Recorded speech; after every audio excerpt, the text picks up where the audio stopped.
queen bitch finds out about this, she's gonna flip her shit. Rachel and we know each other. Sir?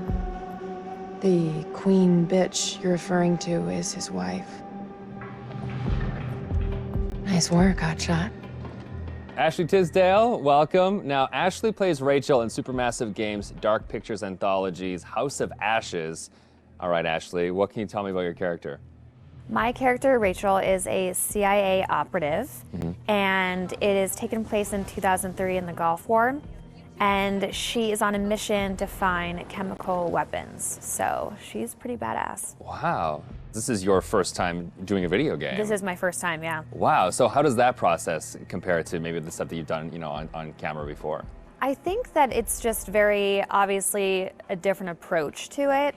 I do a lot of voiceover for animation series, so I would say it's more in line with that because you're in a studio all day and it's like you and the script and then also like some of the other characters, but it's just like kind of going through it really fast versus, one scene on a TV show or a movie could take like an hour to 2 hours. So you're constantly going through it. It's a really long process, but it's cool, it's different. You're wearing like heavy machinery on your head and it's like getting all of your facial expressions. So it's pretty crazy. You're gonna just be like completely like so muscular by the time you're done. Your neck will be. My neck is super strong. Yeah, the strongest neck ever now.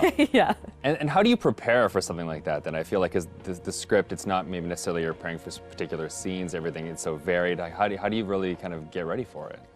I pretty much, obviously read the script beforehand, but I don't spend a lot of time on it like I would another script, like either with a movie or a TV, because it's the same thing of how I approach animations, is that I know when I'm here, I'm gonna be with the director and they're gonna have me do it like multiple different ways because there is multiple different directions the character can go. So if I were to fully prepare, I would maybe like put myself in this like, well, it's gotta be this way. And I wanna feel free to like be able to have them say, do it more sympathetic and do it more angry. And so I kind of don't fully prepare. I just know who the character is, and as long as I know the intention of what I'm saying, then I'm good.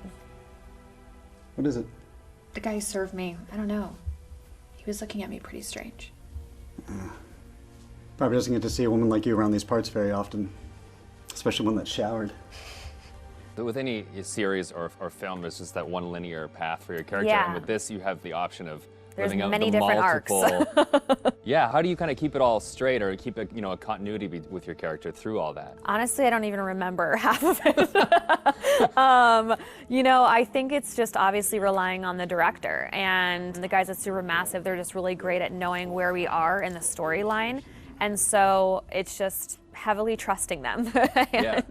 And then, just kind of knowing, that it's just gonna go. I can't, there's just so many different areas that it can go. And I could die in one of the things, and I could become a vampire. I can like live. It's just like, it's so crazy how opposite.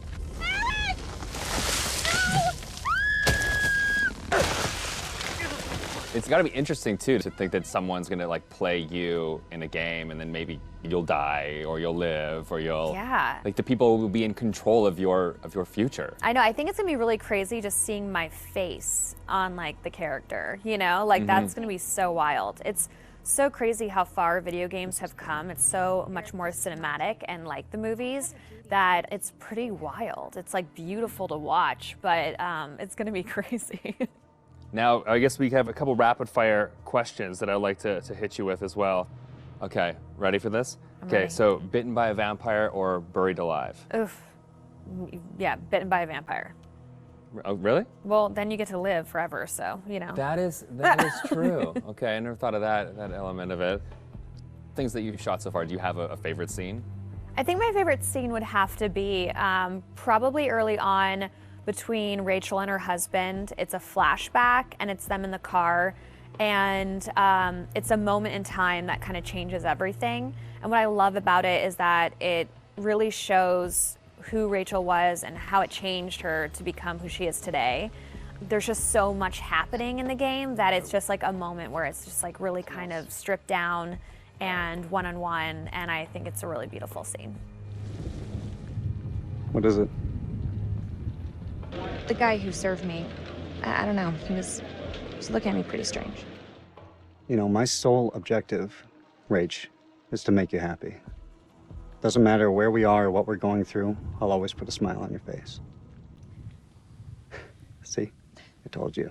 So how do you get into that? Because I feel like, you know, sometimes it's such a sudden change from one scene to the next. So how do you kind of really get into that moment so quickly?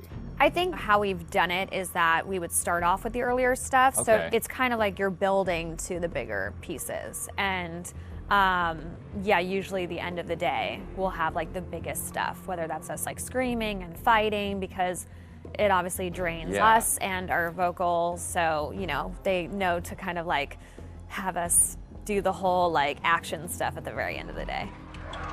They're breaking through the perimeter. You got any bright ideas? Now's the time.